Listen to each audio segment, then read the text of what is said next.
एक गांव में रमेश नाम का एक व्यक्ति कांता नाम की एक दूसरी महिला से शादी कर लेता है, क्योंकि उसकी पत्नी सुभद्रा की मृत्यु हो जाती है। जबकि कांता वरुण की सौतेली माँ थी, वो उसकी अच्छे से देखभाल कर रही थी।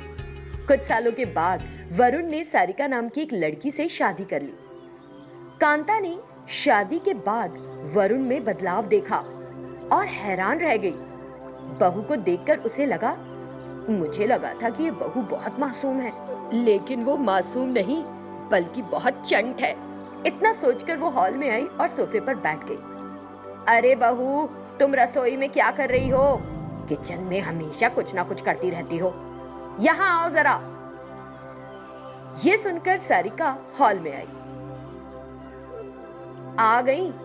अपने हाथ दिखाओ मुझे। बिना कुछ पूछे सारिका ने अपने दोनों हाथ दिखा दिए।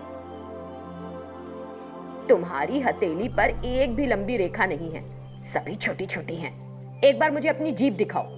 बिना कुछ कहे सारिका ने कांता की नाक के सामने अपना मुंह खोला और अपनी जीभ दिखाई। ऐसा होते ही, ओह, तुमने अपने दांत कितने दिनों से ब्रश नहीं किए हैं?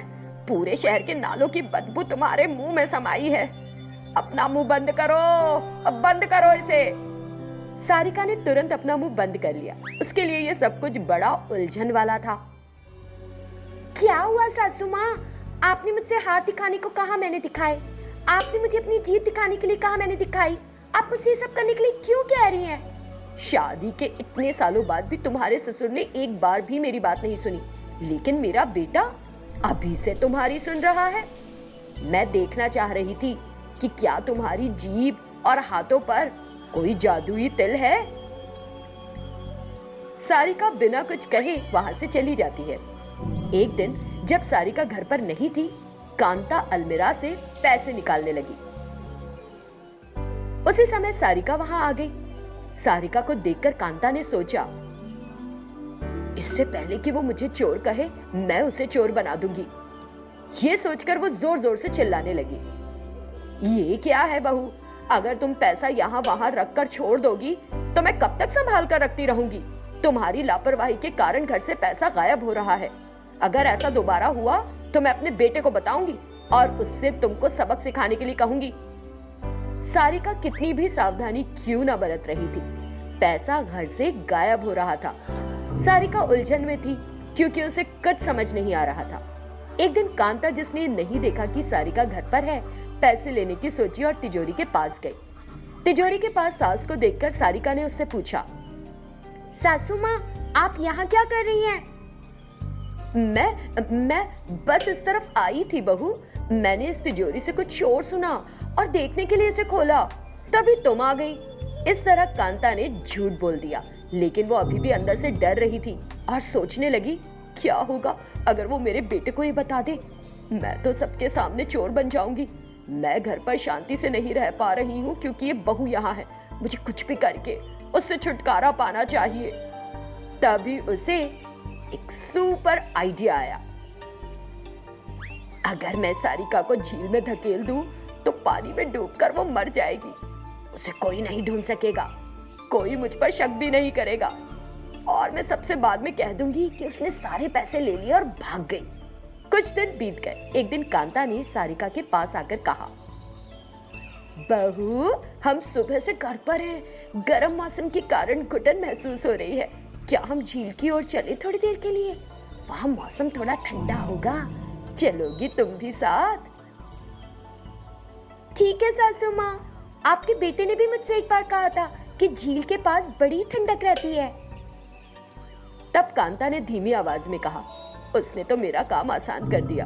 आप कुछ कह रही है सासू माँ? चलो चलो जल्दी चलो। कांता और सारिका एक साथ झील के पास गए। कांता पेड़ के नीचे बैठ गई। झील के किनारे पर खड़ी सारिका प्रकृति की सुंदरता को देख रही थी और उसका आनंद ले रही थी। सारिका को झील में धक्का देने के लिए कांता उसके पास आई। तभी सारिका झील को देखते हुए एक तरफ हो गई। कांता पानी में गिर पड़ी। ये सुनकर सारिका पीछे मुड़ी और अपनी सास को पानी में देखा। बहू बहू। ओ नहीं, ये क्या है सासू माँ? आपने बच्चे की तरफ पानी में क्यों कूद लगा दी? आपको ठंड लग जाएगी ना। बाहर आइए, मैं घर जा रही हूँ। आपका बेटा थोड़ी देर में घर आ जाएगा, हम फिर आ जाएंगे यहाँ पे और लंबे समय तक खेलेंगे। चलिए चलिए चलिए। ये कहकर सारिका वहां से चली गई। बहू बहू। मणिपुर नामक गांव में कोटेश्वर राव नाम का एक गरीब किसान रहता था। उसकी एक बेटी थी जिसका नाम था मैथिली। उसकी माँ की मृत्यु हो गई थी जब वो एक बच्ची ही थी। कोटेश्वर राव ने बुच्चम्मा नाम की एक औरत से शादी कर ली। बुच्चम्मा को मैथिली बिल्कुल पसंद नहीं थी। एक दिन बुच्चम्मा ने मैथिली से कहा, ए मैथिली, तूने अपनी माँ को जन्म देते ही मार दिया। अब तू हमारे घर में रह रही है और हमें कोई काम नहीं करने देती। तू इस घर को छोड़कर कहीं चली जा, हम तुझसे छुटकारा पा लेंगे। ये सुनकर मैथिली बहुत दुखी हुई। रोती हुई वो घर के बाहर बैठ गई। इस बीच उसके पिता वहां आए और उससे पूछा, बेबी मैथिली, क्या हो गया? क्या तुम्हारी माँ ने फिर तुम्हारे दिल को चोट पहुंचाई है? मुझे समझ नहीं आता कि वो अपना व्यवहार कब बदलेगी। अगर तुम यहाँ बैठी रहोगी तो वो तुमको फिर डांट लगा देगी। तुम अपनी सहेली के घर चली जाओ और वहां खेलो, तुमको कुछ समय के लिए राहत मिल जाएगी। तुरंत मैथिली उठकर अपनी सहेली प्रिया के पास चली गई। वो दोनों प्रिया के घर के सामने खेलने लगे। इस बीच प्रिया के पिता प्रसाद ने बेचने के लिए लॉटरी टिकट्स लिए और बाहर आए। टिकट्स देखकर मैथिली ने उनसे पूछा, अंकल ये कागज क्या है? इन कागजों का आप क्या करोगे?